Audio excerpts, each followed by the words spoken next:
things that stick out outside of, individual plays, but from a team aspect, it was when we were playing Cincinnati.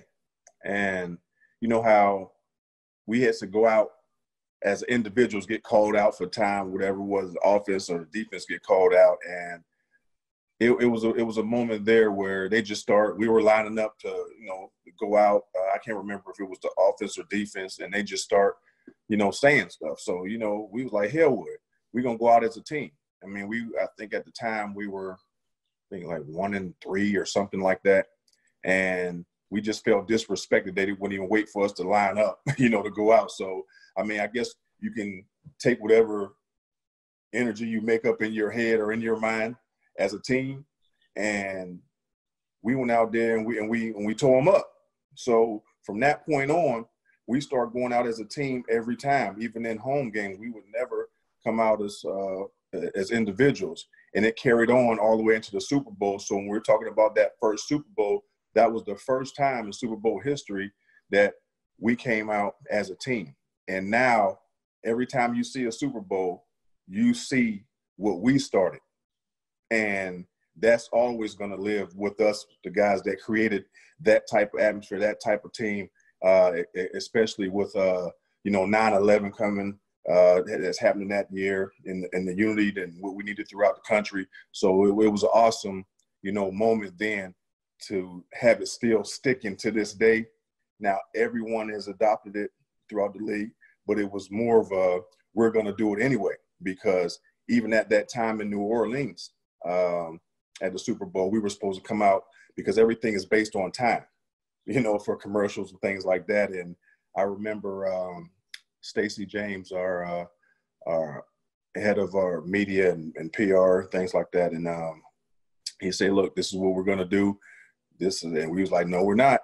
He said, well, this is different. It's the network. We have to do this or it's going to be fines and everything else. Well, we was like, well, I guess Mr. Crab about to get fined. We made this journey this way. And so we did it anyway. We wasn't going to take, no for an answer, because if they would start calling out individuals, honest to God's truth, we were still going to run out as team. So, just like our team was, we bent, but we don't break. And we didn't break at that moment either. And right up until that point, they were still trying to get us, to say, hey, this is what the program is. No, this is our program. And we went out there and showed them. The interception, what I mean? I ain't going front. It was one of those moments that changed the momentum of the game. It was very significant in the fact that we knew that we felt going in that we were a better team. They might have been a more of an athletic team.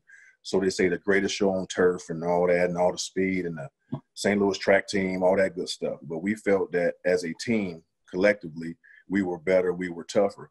And that play, that moment, to be able to, catch it and take it to the end zone, all the lights flashing. I mean, it was such a blur. Everything was happening so fast. The ball came so easy. I was like, those are kind of interceptions that you drop. To be honest with you, you're like, no, he ain't throw this. He ain't throw it right here like that. But once I got it in my hands, it was off to the races. And I think that was the game changer. And we rolled the rest of it out. Luckily, Adam Vinatieri came through in the clutch, ran out of time because we was damn so tired, I tell you that, run around with those boys. So, they had a lot of athleticism and a lot of speed. I knew what was coming, but I have to give credit to Mike Vrabel. You know what I mean? He was the one that Kurt did not throw a great ball, and it came to me, and I didn't have to break downhill as hard as I normally would have to. So it was just as much play for Mike Vrabel as it was for me. I caught the ball. But I have to say this, another thing that sticks out and that bothers me to this day, there was an interception, and that probably would have solidified the MVP because I think I was second to Tom, but I dropped the interception. So I should have had two, and that was an easy one too. But I got blinded in the lights, and I just did not make that play. So outside of the thing that went well, that is the one play that haunts me to this day and probably cost me the MVP of the Super Bowl. I wanted to go to Disneyland, man. God, man, I want to go to Disney World, Disneyland, wherever it's at. I thought I was going, man, but I dropped it, man. So you'll see it on there. It's right in the end zone. myself and Isaac Bruce, another Hall of Famer. Congratulations to Isaac this year. And was being an inductee to 2020 class. But it was right there. I had it. It was my ball, and I just dropped it. And I probably dropped the MVP along with it. We believed in whatever quarterback was there deserved it, and we was going to leave that totally on Belichick. You know, I can't speak for everybody else, but from what I've seen as a whole, as one of the leaders of the team, that we were focused on the Rams. You know, we were focused on bringing home a championship. So that was 100% Belichick's call. And at the time, we were a defensive team anyway. You know what I mean? It was like that was the strength of our team, you know, and we felt like once we get out there on the field, if we can control those guys, we can do enough to win regardless who was at the quarterback position. It wasn't Tom Brady, you know, that we all know and love now. He was a great player. He was coming into his own, but he was still young. He didn't have to carry the team. The defense carried the team throughout the season, and it carried us in the Super Bowl as well. I wasn't surprised. You know, I didn't know if he was going to go to Tampa, but I wasn't surprised that he would probably be suiting up for another team if he wanted to continue to play. I didn't want to see him go because it's Tom Brady. You know, there's very few of us in this league that get to stay with one team throughout their career, especially if you played as long as Tom has and had all the success. You feel like he'd be the one exception, but no one's exempt from the business of the NFL. If you play long enough, at some point, you're going to have to play for another team if you want to continue playing the game. And that's just the business. So he's not immune to it, just like no one else is immune to it. But you would like to see that with Tom. You would think if there's any exception, it will be him. But then when you think back across the NFL and the history of the NFL of some of the great players that had to move on, other GOATs like Jerry Rice, Joe Montana, Emmitt Smith, Deion Sanders, and the list goes on and on. It's a lot of people with gold jackets that play for multiple teams. So congratulations to Tom.